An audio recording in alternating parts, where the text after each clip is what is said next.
Jerry Ray is the longest-serving director in the history of ODOT.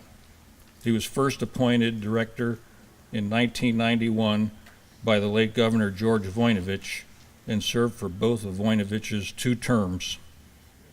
After over a decade in the private sector, he was reappointed ODOT director by Governor John Kasich in 2011.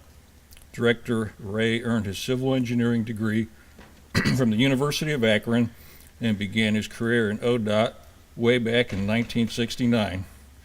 He was elected and served as Licking County engineer from 1980 to 1988. Ladies and gentlemen, Director Jerry Ray. Thank you. Thank you. Mark said that I was elected. How many of you are aware that Ohio elects a county engineer in each county? We're the only state in the country that does that, and you have to be a registered engineer and surveyor, and so we elect a county engineer. So I was a lot younger and interested in becoming a county engineer, and I got a job in a county here in central Ohio a few decades ago, and I was going to be the deputy engineer for a couple of years and then run for a county engineer. And I had no idea how to be the county engineer or even to be the deputy. I thought, well, I've got 2 years to try to learn what to do.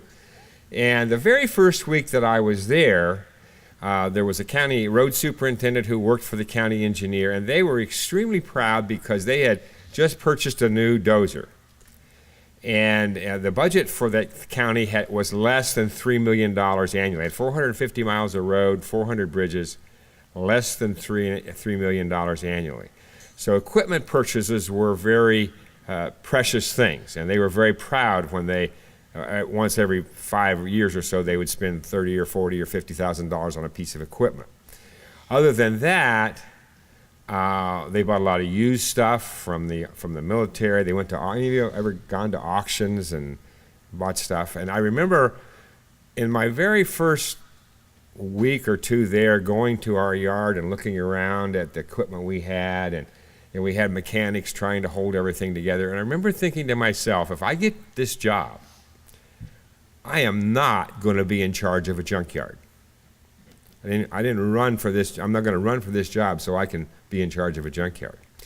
So we got a new dozer, and I went out that first morning, first hour or so, to visit the site where the dozer was working. And I went out there and walked up on the job and was talking to some folks and went down to where the dozer was working. There was a gentleman there, had been around for a long time. His name was Walter. So he's up on the dozer working on the slope, and I started asking about it, and he said, it's too big. And the weight distribution is wrong. There's too much weight in the back. And he began to tell me all the things that were wrong with that piece of equipment the first hour of the first day we owned it. And I'm thinking of the guys who were responsible for the specs and the purchase, and they were so proud of what they had done. And then some other folks started talking to me, and what I found out was that new purchase, which they only got one of those every now and then, had demotivated the workforce. It absolutely demotivated the workforce. So they had invested this money and got a negative return in terms of the attitude of their people. So that was one of my first lessons, is you better talk to the people who are going to operate it, and you better talk to the people that are going to fix it. And we reached the point, I did, fortunately enough, get elected county engineer, and I drove vendors crazy because they would come in and they wanted to say, we're going to buy a grader, we're going to buy this or that. And I always said the same thing. You have to meet with the operator and the mechanic, and you sell them. You tell them, you make your sales pitch to them, they will decide what we're going to buy. So I'm not going to let that happen to me. Equipment is so important to what we do. I mean, all your agencies, your DOTs are critical to your state. What you do for your state is critical to the safety, the welfare, the economy of your state. And along the same lines, what's critical to your organization is the equipment. And I hope none of you are running a junkyard. It's critical, and it's critical in two ways. I do a thing I call Chat with the Director, where I go out and meet with groups of employees, just randomly selected employees. And Dave and I have been doing some this year with what we call our county managers. And when I was here in the 90s, I did it several times a year. I've done probably 200 or 300 chat with the director with folks from our department. I have never had a chat where the subject of equipment didn't come up. And why don't we have this, or why do we have that? Why does that county have that and they never use it, but we need it over here? It's a very important subject to the workforce. And they don't always understand why things are the way they are.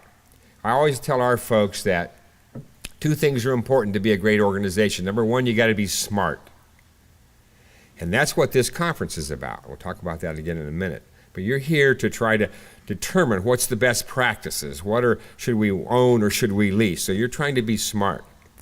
The other important part of the organization, the more important part, is you got to be healthy.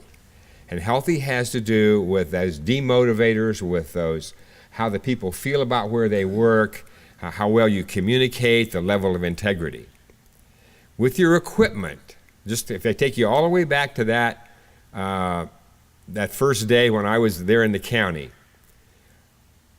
the people who were in charge thought they were being smart, but they were making the organization unhealthy. They had created a toxic situation because they're saying, the operator said, these guys don't know what they're doing. He says, I'll fall off of this slope. It's too heavy, whatever.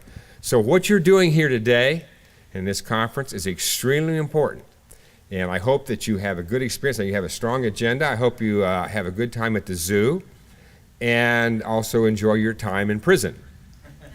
Those of you that are going. And it will, I trust you me that it will be an exciting time for you. So this is an important conference. I hope you have a good time. Doug Burke is our equipment engineer, does a fantastic job. I think many of you know Doug. Does a tremendous job for us. Mark Natowski is his supervisor and our administrator of equipment. And somewhere in here is a guy named Steve Masters, where's Steve? Steve's right back here in the back. He does facilities and equipment. And they have done a great job in terms of our asset management, our planning, cycling, when we're going to buy this and when we're going to buy that, and planning ahead. They've done a wonderful job of that, and they've also done a wonderful job, along with Dave Coyle, of communicating to the workforce what we're doing and why we're doing it, so that they don't have to sit and wonder, well, why did they get rid of that, or why did they do this? They may not always agree, but if they understand that there's actually a plan, and that you have good intentions, and that you are going to recycle and you're going to be replaced, there's a replacement cycle, then they're going to begin to buy in. But if you keep the workforce in the dark and they wonder what they're going to get next year, or why they didn't get what they thought they were going to get this year, you can actually, I believe, demotivate the workforce with the equipment that you buy. So we're glad to have you in Ohio, home of the NBA champion Cleveland Cavaliers and the front-running Cleveland Indians, with currently the hottest streak in baseball. Now, I know most of you don't care about that, but I just love to say it. So I'm going to take advantage of that. Hope you have a great time. Welcome to Ohio, and have a great 3 days, and have fun.